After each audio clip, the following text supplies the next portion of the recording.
Welcome to the NewsRamp Government and Politics podcast. I'm your host, Max Newsman, eager to share today's top business stories with you. NewsRamp.com selects the latest news from leading sources, ensuring you get the most pertinent information. A quick reminder, this podcast is created with the help of AI and AI voices, but the stories we cover are entirely real. You can find the full news articles on NewsRamp.com. It's Monday morning, September 22nd, 2025, and we've curated an intriguing lineup of government and politics news for you today. So whether you're in transit, at the gym, or at home, join us as we begin. Starting off with our first headline. State Roundup. Moore gets warning from Trump on key bridge costs, day practices. Local media weigh in on Kimmel suspension. BWI contract employees protest safety concerns. The Trump administration warned Maryland Governor Wes Moore about concerns over the budget and unconstitutional DEI practices for the Francis Scott Key Bridge. BWI Marshall Airport service workers filed a complaint citing exposure to human waste and heat stress. Local media giant Sinclair says ABC's suspension of Jimmy Kimmel Live is not enough. Lawmakers demand accountability from Governor Moore amid troubling audits. Moore announces an apprenticeship plan to address teacher shortage. Maryland joins a multi-state coalition to counter Trump's vaccine policies. Governor Moore and Virginia Gov. Glenn Youngkin find common ground. Maryland's internet policy example is debated in Maine. Legislation to reduce Baltimore housing costs moves forward. Community questions MCPS ICE protocols. Patrick Vincenti joins Harvard co-executive race. Repeter McClain Delaney focuses on protecting farmers and battling cuts to food and health care.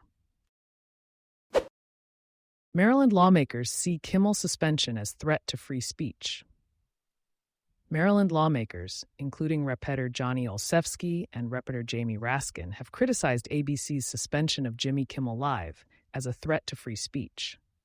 They argue that such actions represent censorship and an attack on freedom of the press.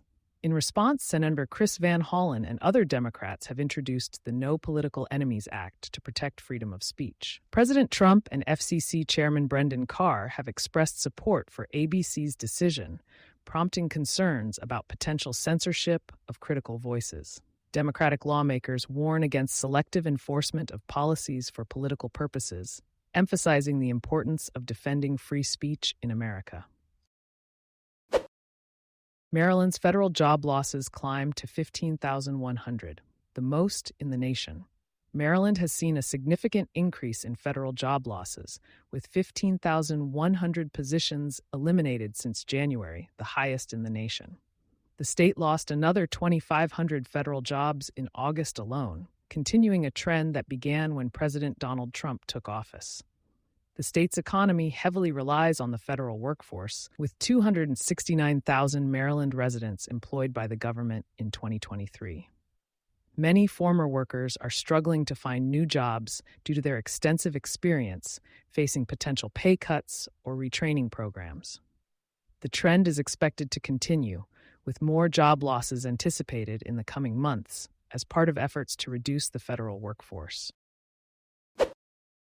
HWPL World Peace Summit highlights global momentum for peace initiatives. Heavenly Culture, World Peace, Restoration of Light, HWPL, recently hosted the 11th HWPL World Peace Summit in Cheongju, South Korea, bringing together 800 global leaders to showcase achievements and vision for peace.